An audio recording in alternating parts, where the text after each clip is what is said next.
ಇದು ಕಾಸ್ಕೋ ಅಂತ wholesale shop ಆಯಿತಾ. ಇದು ಫ್ರಿಮಾಂಟಲ್ಲಿದೆ, ಇದು ಎಲ್ಲ ಸಿಟಿಗಳಲ್ಲೂ ಇರುತ್ತೆ. ಇಲ್ಲಿ ಕಾಸ್ಕೋ ಹೇಳಿದ್ನಲ್ಲ, ಇದು ಒಂದು ಹೋಲ್ಸೇಲ್ ಶಾಪು. ಪ್ರತಿಯೊಂದು item, each and every item ಸಿಗುತ್ತೆ ಇಲ್ಲಿ. ಇದು ಒಂದು ದೊಡ್ಡ ಏರಿಯಾದಲ್ಲಿ ಮಾಡಿರ್ತಾರೆ. ಕಾರ್ಡ್ ಇರುತ್ತೆ, ಆ ಕಾರ್ಡ್ ತೊಗೊಂಡಿರ್ಬೇಕು ಇವ್ರು. ಫಸ್ಟೇ ಎಂಪ್ಲಾಯೀಸ್ ಆಗಲಿ ಅಥವಾ ಪಬ್ಲಿಕ್ ಎಲ್ಲರೂ ಯಾರೋ ಒಂದು ಕಾರ್ಡ್ ತೊಗೊಂಡಿರ್ತಾರೆ, ಕಾಸ್ಕೋ ಕಾರ್ಡ್. ಅದು ಇದ್ದರೆ ಮಾತ್ರ ಒಳಗೆ ಎಂಟ್ರಿ ಆಯಿತಾ. ಎಲ್ಲ ಒಂದೊಂದು ತೊಗೊಂಡು ಒಳಗೆ ಹೋಗ್ತಾರೆ.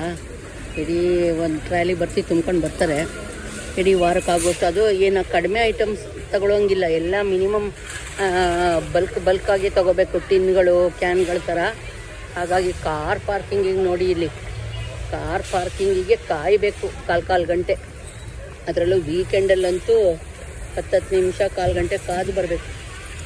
ಅನ್ನೋದಂತೂ ಒಂದು ಜಾತ್ರೆ ಥರ. ಅಂದರೆ ಆಮೇಲೆ ಇಲ್ಲಿ ಇನ್ನೊಂದೇನು ಗೊತ್ತಾ, ವೀಕೆಂಡಲ್ಲಿ ಇಲ್ಲಿ ಒಳಗಡೆ ಕ್ಯಾಂಟೀನ್ ಕೂಡ ಇರುತ್ತೆ. ಐಟಮ್ಸ್ ಏನು ಬೇಕೋ ಪರ್ಚೇಸ್ ಮಾಡ್ತಾರೆ. ಅದೇನೋ OLED ಅಂತ ಹೊಸ ಜನ್ರೇಷನ್ದು ಹೊಸ ಟಿವಿಗಳಂತ ಇವೆಲ್ಲ. ನೋಡಿದ್ರ ಕಾಸ್ಕೋ ಬ್ಯೂಟಿ ಒಳಗಡೆ ಹೇಳಿದ್ನಲ್ಲ, ಪಿನ್ನಿಂದ ಹಿಡಿದು, ಟಿವಿಯಿಂದ ಹಿಡಿದು, ಕಾರ್, ಆಟೋಮೊಬೈಲಿಂದ ಹಿಡಿದು, ಇನ್ಯಾವುದಿಲ್ಲ ಯಾವುದಿದೆ, ಗೋಲ್ಡ್ ಚೈನಿಂದ ಹಿಡಿದು ಎಲ್ಲ ಸಿಗುತ್ತೆ.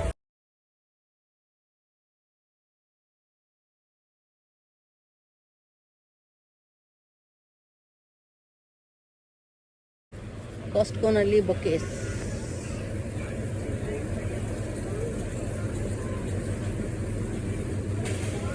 ಚೆನ್ನಾಗಿದೆ ಅಲ್ವಾ?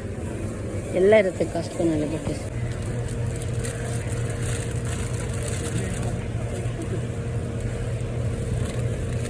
ಚಾಕ್ಲೇಟ್ನ ಫ್ರೀಯಾಗಿ ಒಂದೊಂದು ಕೊಡ್ತಾ ಇದ್ದಾರೆ. ಅದಕ್ಕೆ ಎಲ್ಲರೂ ಇಸ್ಕೊಂಡ್ಬರ್ತಾ ಇದ್ದಾರೆ ಕ್ಯೂನಲ್ಲಿ ನಿಂತ್ಕೊಂಡು. ಹೇಗೆ ಗೊತ್ತಾ, ಬಿಲ್ಡಿಂಗು ಹೀಗೆ ತೊಗೊಂಬಂದು ಟ್ರೈನಲ್ಲಿ ತೊಗೊಂಬಂದಿಟ್ರೆ ಅವರೇ ಎಲ್ಲ ಇದು ಮಾಡ್ಕೋತಾರೆ, ಏನು ಬಿಲ್ಲಿಂಗ್ ಮಾಡ್ಕೋತಾರೆ. ಅಲ್ಲಲ್ಲೇ ಹೀಗೆ ಚೆಕ್ ಮಾಡ್ಕೊಂಬಿಟ್ಟು ಲಾಸ್ಟಿಗೆ ಪೇಮೆಂಟ್ ಮಾಡೋದು.